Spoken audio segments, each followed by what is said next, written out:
We're back on InfoWars Nightly News, and if you've seen the show before, then you'll know that we're always keen to promote up-and-coming independent musicians whose work is informed by the spirit of truth. And on that note, I'm pleased to be joined by singer-songwriter Silva Versity. Silva, welcome to the show. Hey, Paul. Thanks for having me on the show. Thanks for being here. So for the viewers who are not aware of you or your work, briefly tell us about yourself and your musical background. Okay. My name is Silva. I'm a first-generation Australian with a Hungarian family heritage. When I started singing and songwriting, it resonated with me deeply, and I knew that creating and performing music was the path that I wanted to follow for the rest of my life. And Paul, I find music to be such a beautiful gift, and the fact that it's a language that everyone on this planet understands was the main reason why I wanted to pursue music. So, since I've been here in Los Angeles, I've been writing and producing music, probably, over 80 songs with my music partner, Chris Landon, and we've formed the music production company 222 Music. Some of these songs I use for my artist repertoire when I perform live with my band. However, a lot of songs that we write I use for licensing to other artists, for commercials, for movies and whatnot. And Paul, I just want to say that my mission in life is to inspire and bring about change through the language of music. I believe that's why I'm here, and I want to do it in a positive and impactful way. Now, you're obviously Australian, but you're in LA at the moment. But from speaking to you, you're obviously aware of, Alex Jones, InfoWars, and the truth movement in general. Mm-hmm. How did your political awakening arise, and how does it inform your music? Well, I think alternative media sources are exactly what society has needed for a very long time, because prior to this, we only really had one mainstream machine pumping us with a one-dimensional angle. So, I believe that our society has the right to explore, subjects in different lights. So to me, it's a positive move in the right direction. And I think everyone has the right, to explore subjects in different lights. It's, as Americans, as Australians, and that kind of thing. So I think everyone can agree that YouTube, as crazy and oversaturated as it is, has opened up a lot of doors, to an overall awakening, which is great. And as an artist, I consider myself more alternative as opposed to mainstream. So, I prefer to write songs about my passions and my life experience and my thoughts and visions, and that's never going to change.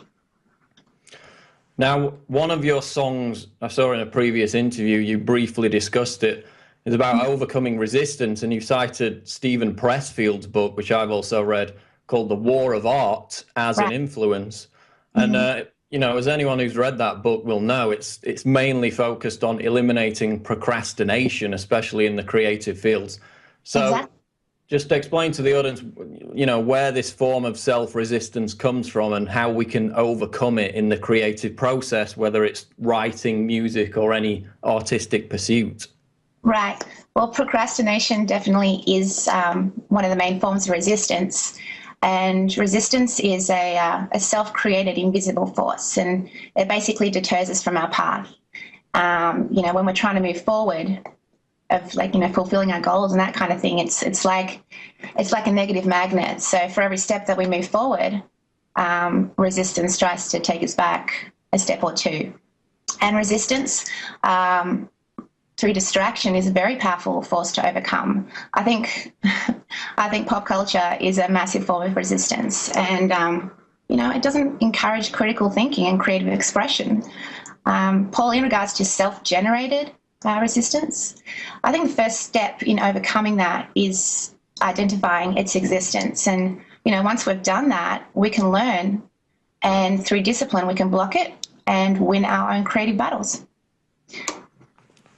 You talk about pop culture. This is something that I've discussed before, which, as you mentioned, it's kind of this deliberate reductionism in art and music to encourage this cycle of passive, unthinking content while downplaying or discouraging anything with any real meaning. But what we also see in the music industry is, which is quite bizarre, which a lot of people focus on, and it gets a lot of attention, is this deluge of famous music artists who talk about the Illuminati as if, you know, they're a part of it. Do you think these artists genuinely believe that they're part of some kind of secret society that gives them this power and success in the music industry, or is it just a mindless fad that they try and glom onto in an effort to appear, you know, at the top of the tree, as it were? Right. Well, unfortunately, Paul, I don't think it's just a mindless fad, and I don't know where it's going to go next. You know, I don't know. Nobody knows where it's going to go next. One thing I do know, though, is that the message is being portrayed to young people today, and I'm talking preteens, are perhaps a reflection of the mindless behaviour of so many Americans that we keep hearing about in the news. Like quite recently, my fellow Aussie, Chris Lane, you know, who was recently, you know, a victim of, you know, this American youth, which is just, it really shocked Australia, and obviously people worldwide, that this kind of thing could happen in, you know, through boredom. And I think, you know, I think pop culture definitely influences that, can influence that. Well, that's a good point, because the murder of Chris Lane, now we've discovered, was a result of a gang initiation. And of course, that is now predominant in rap music, especially. This idea that to be cool, to be successful, you have to throw up gang signs and talk about, you know, being part of a gang. Whereas if you look at some of the rap music from a decade or two earlier, it was more about self-empowerment. But as it's got more popular, it seems to be encouraging a more degenerative message. And I guess that this brings me on to my next question, which is, you know, we've got all this controversy this week about the MTV Video Music Award performances last night, just really kind of degenerative and ugly. As you mentioned, pre-teen audiences are watching the likes of Miley Cyrus while she's, you know, gyrating up against somebody's crotch, and most of her fans are 13, 14-year-old girls. Exactly. People have made reference to selling their soul to be successful in the music industry. Is there any way for talented people that you can see to become really popular and deservedly successful without crossing into that whole Illuminati degenerative sphere and, you know, not compromising their ideals? Is there any way for independent artists to become successful without selling their soul, as it were? Well, Paul, I think, you know, a lot of artists are intimidated by the realities of the music industry as a whole, but, you know, every artist has the ability to overcome this resistance and deserves to have their voice heard in society. I think young creatives today are encouraged to follow a dead-end path instead of creating a path of their own. But with the means of social media, I think anything's possible. And if you're true to yourself, this will ring true to others as well. So I hope that we can create a new generation of artists by supporting each other's art and creations, and, you know, to do this in an effort to overcome the resistance that our current pop culture attacks us with. And I just want to say that I feel like today, you know, pop culture is a machine that's fronted by, how should I put it, like an army of puppeteers that communicate a disturbing subliminal message to entertain an audience and our future society. I mean, sometimes it's subliminal, sometimes it's not so subliminal, as we saw at the VMAs, but the true definition of the word entertain is being detained and letting something enter you. And the more I do my own personal research on, you know, shows such as InfoWars and that kind of thing, and find out about things and learn about things, it's, you know, about how our youth are being entertained. It's really scary. I'm kind of worried for the future. Well, of course, Lauryn Hill, when she went public earlier this year, she labelled it the media industrial complex. She basically said it was, the music industry was designed to oppress people with genuine talent while pumping out this mindless nonsense.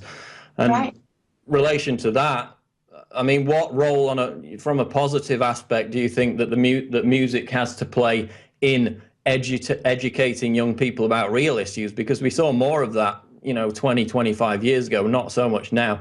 So how do you think music should be used to educate and inspire young people, the young generation?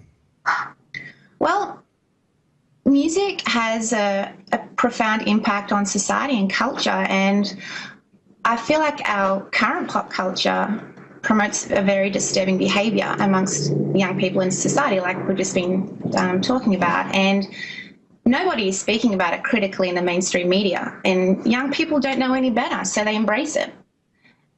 So hopefully people will, wake up to the reality of what pop culture is doing to us and continue educating themselves through alternative media sources like InfoWars and evolve beyond the forces of resistance that we are brainwashed with. Okay, so in closing, just tell people how they can find out more about you and your music. Okay, I've just released a video called Overcoming Resistance, A Songwriter's Quest, which you can find on YouTube, which is youtube.com/silvermusic. You can also stay updated on all the latest on Facebook, which I update on a regular basis, and that's facebook.com/silvermusic. And my official site is silvermusic.com. Silvermusic.com. Okay, Silverversity will continue to track your progress and have you on again in the future. Thanks for joining us on InfoWars Nightly News. Fabulous. Thank you so much for having me, Paul. You have a great day. Thank you. That's going to do it for this edition of InfoWars Nightly News. Please subscribe at prisonplanet.tv. Of course, for those of you watching this on YouTube, just a ton of multimedia content since 2004 now, prisonplanet.tv. A library of information, speeches, special events, content that you're not going to see on YouTube.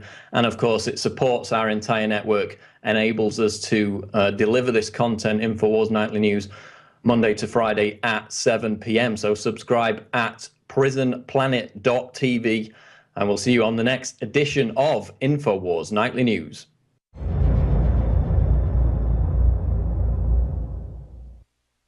Now you can watch The Alex Jones Show live as it happens at Infowars.com/show.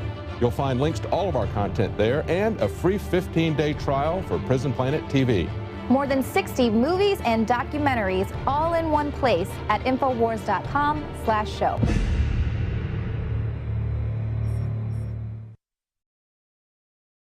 The important thing about the Pro 1 filter today is that the material we use for removing fluoride and other heavy metals now will remove the latest form of fluoride called hydrofluorosilicic acid. There's no other fluoride reduction filter out there that will remove that type of fluoride. And it's extremely important because today we're hearing more and more cities are using that form of fluoride. We've been having medication forced on us through the water system for quite a while. Most people don't realize it. Most people don't realize the negative effects of fluoride. There's a wide range of health effects that are attributed to fluoride. Bottom line, why should somebody get this new Pro 1 ProPure filter? The reason to buy the Pro 1, it's an all-in-one filter. It's convenient, easy to use. It doesn't require the add-on fluoride filter, and in addition, this filter removes the latest form of fluoride called hydrofluorosilicic acid.